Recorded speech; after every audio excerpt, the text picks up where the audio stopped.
ইসলামাবাদে 21 ঘন্টার আলোচনা ব্যর্থ, হলো না সমঝোতা, হলো না ইরান আমেরিকা যুদ্ধবিরতি চুক্তি, ব্যর্থ হয়েছে পাকিস্তানের উদ্যোগ। এটা যতটা না আমেরিকার জন্য দুঃসংবাদ, তার চেয়েও বেশি ইরানের জন্য দুঃসংবাদ। ইসলামাবাদে বৈঠকের পর প্রতিক্রিয়া আমেরিকার ভাইস প্রেসিডেন্ট জেডি ভান্সের। আমেরিকা সমঝোতা না করার অজুহাত খুঁজছিল, পাল্টা দাবি করেছে ইরান। আলোচনা এগিয়ে নিয়ে যাওয়ার প্রস্তাব দেওয়া হয়েছে, জানিয়েছে Pakistan.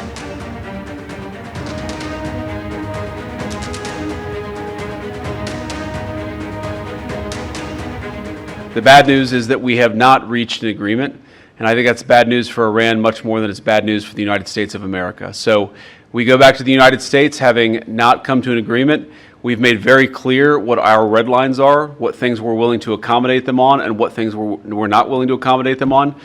And we've made that as clear as we possibly could, and they have chosen not to accept our terms. Marshall Munir, who were both incredible hosts, and whatever shortcomings in the negotiation, it wasn't because of the Pakistanis, who did an amazing job and really tried to help us and the Iranians bridge the gap and get to a deal.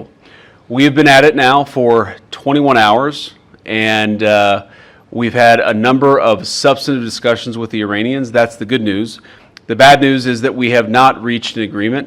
একটা আশা রাখছিলাম না, তার অনেকগুলো কারণ আছে। তার মধ্যে একটা কারণ হচ্ছে ইসরায়েল কোথায়, আসল পার্টি তো মিসিং এখান থেকে। আরব দেশগুলো কোথায়, তারাও নেই।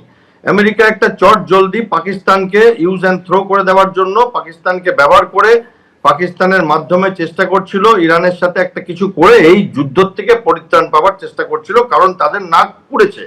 ইরানের ক্ষতি হয়েছে অনেক, কিন্তু আমেরিকার নাক পুড়েছে। এইবার ইরান প্রথম দিন থেকে বলছে যে আমরা ভরসা করি না এদের, কারণ আগের বার জেনেভাতে যখন টক চলছিল তখন কিন্তু এরা আমাদের উপর অ্যাটাক করেছিল। দ্বিতীয় কথা, যখন এসছেন ইরানের রিপ্রেজেন্টেটিভরা, তখন ওনাদের যে কোর্টের ওপর যে ব্যাজটা পড়েছিলেন সেটাতে 2 খামেনির মুখ ছিল প্রত্যেকটা রিপ্রেজেন্টেটিভের। এগুলো ম্যাটার করে ডিপ্লোমেসিতে। এবং আমেরিকাও বলেছিল আমাদের যুদ্ধ জাহাজগুলো রেডি আছে, ঘুরিয়ে দেবে। আমেরিকার ভাইস প্রেসিডেন্ট ফেরত যাচ্ছেন বলছেন।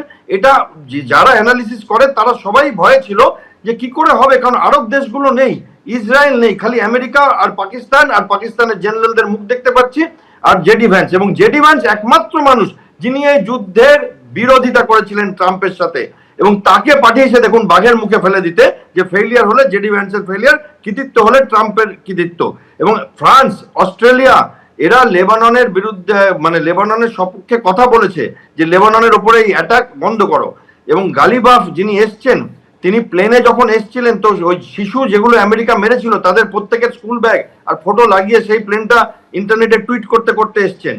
তো এইখানে কি করে হবে, এত মিসট্রাস্ট দুটোর। এবং সেটাতে আমি ইরানকেও দোষ দিই না আর আমেরিকাকেও দোষ দিই না, ভীষণ মিসট্রাস্ট রয়েছে তো দুই পক্ষের।